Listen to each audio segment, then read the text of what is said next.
Le quartier de Geispolsheim Village, où nous emmène le maire, est un de ceux où les dégâts liés aux pluies exceptionnelles du 17 août dernier ont été les plus importants.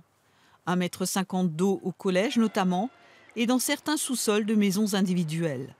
Le classement en état de catastrophe naturelle de sa commune est un soulagement pour l'élu.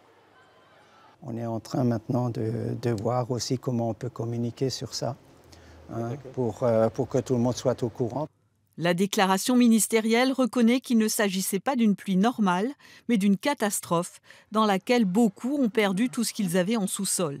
Chez les Launaires, en vacances à ce moment-là, les enfants ont réussi à éviter le pire. Nous étions juste arrivés à Avignon, sur le pont. On n'avait pas du tout envie de danser quand les enfants nous ont annoncé la nouvelle, mais bon, ils ont été réactifs, ils ont été formidables, ils ont tout sorti de la cave, ils ont sécurisé tous les appareils, ils ont tout séché. Au lendemain du classement en état de catastrophe naturelle, la commune sensibilise à nouveau les victimes d'inondations à faire leur déclaration aux assurances, et cette fois dans les 10 jours. Le délai est très très court pour ceux qui n'auraient pas déclaré, donc de les sensibiliser à ce qu'ils le fassent très très rapidement.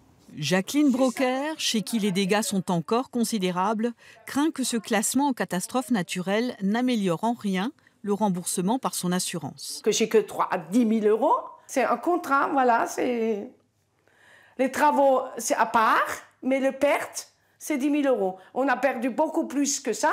Ce classement en catastrophe naturelle lui apportera-t-il d'une façon ou d'une autre une aide supplémentaire? Car seule, elle ne pourra pas réinstaller ce lieu comme avant, adapté au handicap de son mari.